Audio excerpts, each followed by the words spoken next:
The problem that we are going to discuss today talks about 8 individuals who are sitting in a row that runs from east to west. All these people are facing the north direction. Now these people play 8 different sports, the names of which are given to us. On the basis of the 9 statements given in the question, we need to figure out their seating arrangement and the respective sports that they play. Now my advice here for you is to solve the problem first. Do the problem on your own and then come back to the solution. So start the video again once you're done with the problem. Okay, let's proceed with the solution of the problem now. If you look at all the statements carefully, you would realize that none of the statements here gives us the absolute position of any individual here. So that's a slightly difficult way of starting to solve a problem. So you'll need to start with a statement that gives us the relative position of at least 2 individuals. Something like statement 4. Look at this. Statement 4 says that the person who likes hockey sits second to the right of Roxy. Now we do not know on what position in the given 8 positions does Roxy sit or the hockey player sits, but we know their relative positions. So we'll place them in a manner like this. Look here.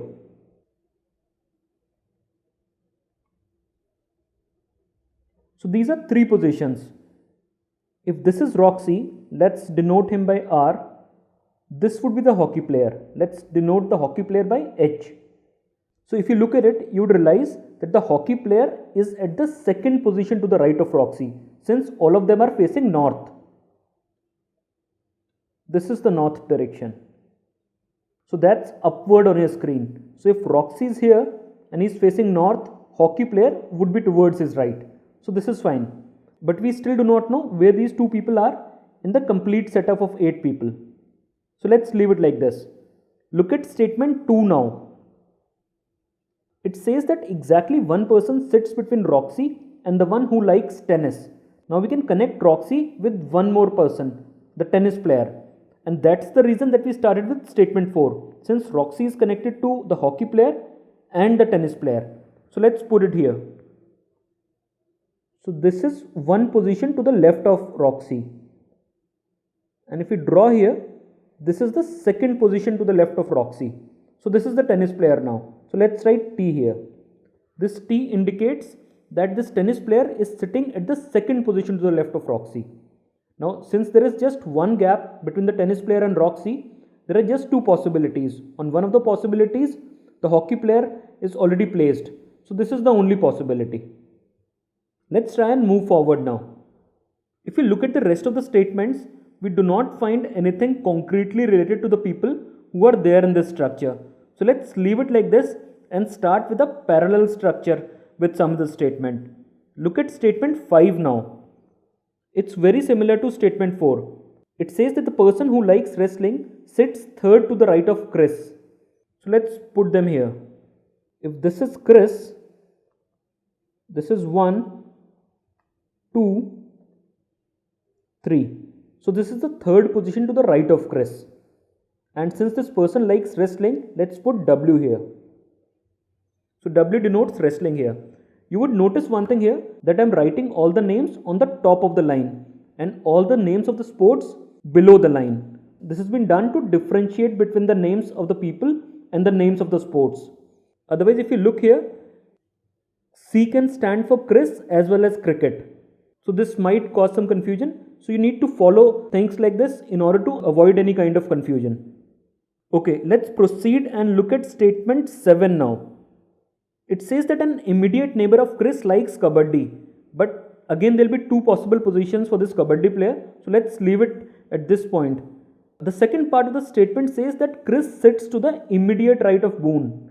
So now we know where Boone would sit. So if this is Chris, the position of Boone would be this one. So let's write B here.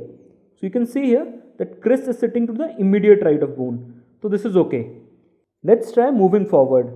Look for further connections. Look at statement 1. It says that the person who likes football sits second to the left of Boone. So again we can extend this line. Second to the left of Boone. So this would be the first person to the left of Boone and the second person to the left of Boone would be placed somewhere here. So this is the second person to the left of Boone, and since he plays football, let's write F here. So name of the sport, so put below the line and just write F. That denotes football. Okay, so now we have got 1, 2, 3, 4, 5, 6, 7 people here. So these are relative positions of 7 people here in the structure right now. So this structure would either be extended to the left of F by 1 position or to the right of W by 1 position. We'll find out. Okay, so the next statement that we use would be statement 8. The reason we use statement 8 is that it talks about Boon and tennis. So we have placed tennis in structure 1 and used Boon in structure 2. Let's try merging the two structures using statement 8. It says exactly 2 persons sit between Boon and the one who likes tennis. So there are 2 people between Boon and the tennis player. Now look at this structure here. This is Boon here. So if there are 2 people between Boon and the tennis player, there are 2 possible positions for the tennis player according to the structure. So one is this position here.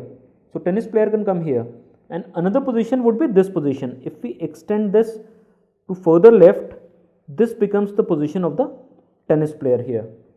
Now let's talk about the 2 possible positions of the tennis player. Let's for a moment assume that this is the position of the tennis player. If this is the position of the tennis player, look at this row.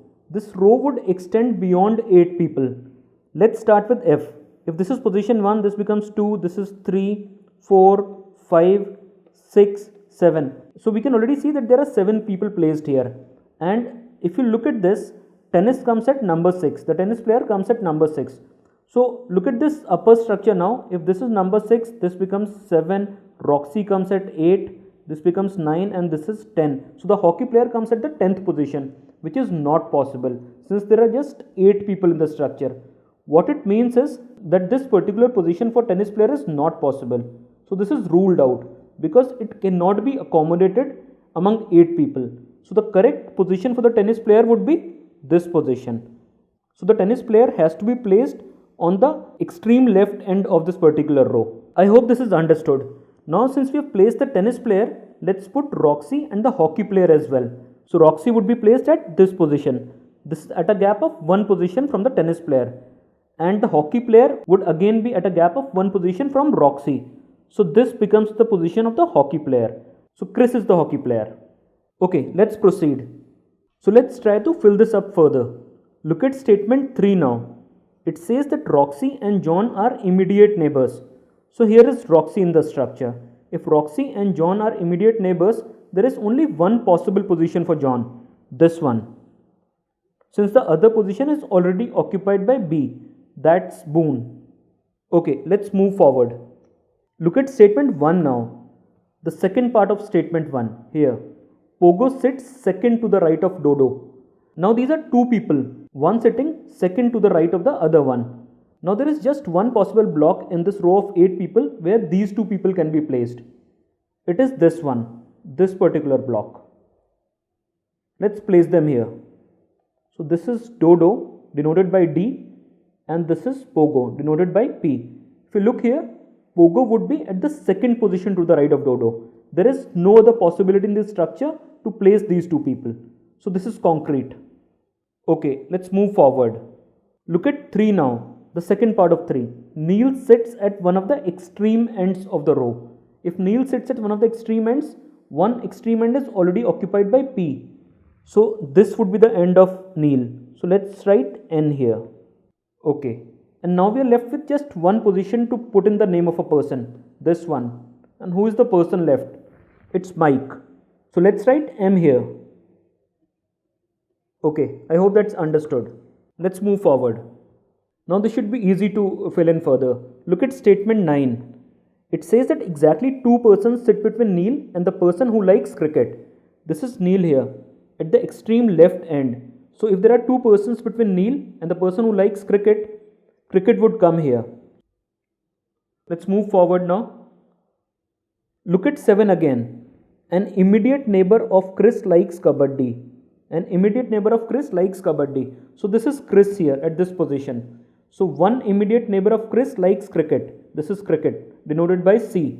So the other one likes kabaddi. So let's write K here. So that becomes the other neighbor of Chris. Okay, let's proceed. Now we are just left with 2 sports to fill in this structure. One is badminton and the other is polo. Look at statement 6 now. It says that Pogo is not an immediate neighbor of the person who likes polo. So this is Pogo here at the extreme right end of this row. If Pogo is not an immediate neighbor of the person who likes polo, we cannot place polo at this position.